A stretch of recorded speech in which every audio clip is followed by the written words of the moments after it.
Hey guys, Mr. Dykstra, and we'll be taking a look at the lecture of the fall. Last time we did a lecture on creation, and I'm going to be relying on a theologian and philosopher named Al Walters on a book he wrote called Creation Regained, just to give a little bit of language to the fall. The fall for us is going to be largely about things with wills. Wills are things that are containing the ability to choose between good and evil, and they kind of know the difference. And when they willfully disobey, they are breaking what I'm going to call the shalom of God. The shalom of God is what I would say is the creational goodness that God was hoping that would develop. And when it doesn't develop, then we have all kinds of disruption. And we're just going to call that the fall or sin or evil.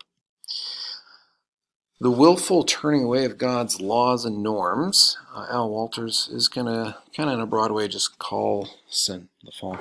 And these things, again, humans and angels have wills, and we can fail to do what we are told or even willfully disobey what we are told to do. So I'm going to look at two technical terms that involve sin. For Walters, these are going to be laws and norms. We're going to start with laws. Laws are kind of just the way things work. We'll call them something like scientific or something like that. And I often like to pretend they don't apply to me. I would love to just drive as fast as I want and hope no deer just steps out in front of me or something like that.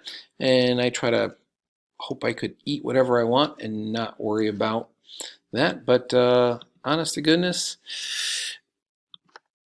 we can't ignore those things forever. And we need to obey those. And when we don't, we do it at our own risk. Secondly, God gives us instructions about how we are to treat Him, treat others, treat ourselves, treat creation, do's and don'ts. You find these all throughout the Bible. And when we break these seemingly we can get away with for some time. But what we do is we destroy our relationship with God when we disobey, or we destroy our relationship with our neighbors, even our enemies.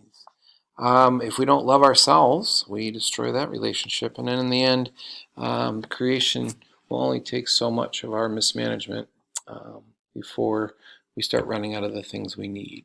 So, laws and norms. In some weird way, we try to break both of them to our own detriment. So, our job as humans are to take our relationship with God and others and self and to bring them about and to rule over creation in such a way that it brings great glory to God. We call that shalom. And when we don't do that, we'll just call that sin or evil or the fall. So we got to get hopefully a big picture here. To do the big picture, I'm going to think of evil just in one aspect right now, but as a parasite. Think if you got a tapeworm.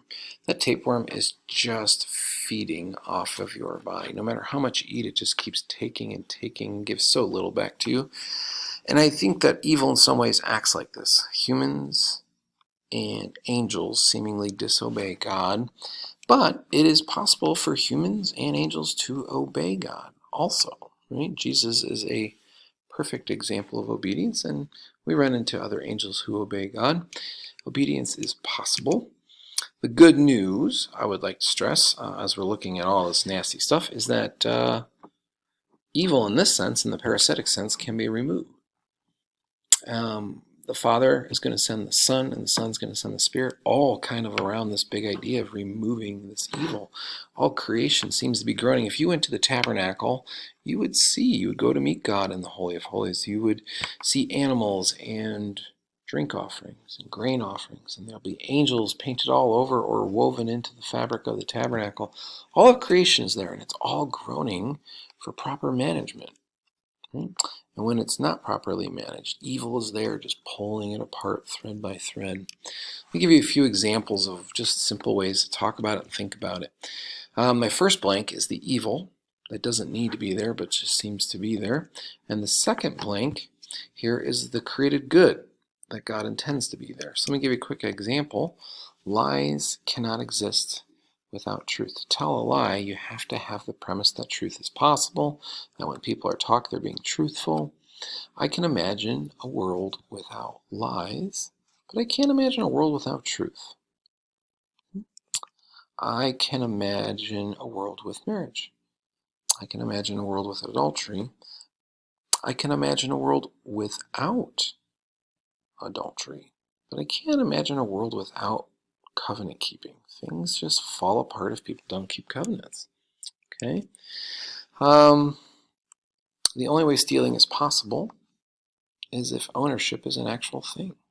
You can't steal something if nobody doesn't have anything.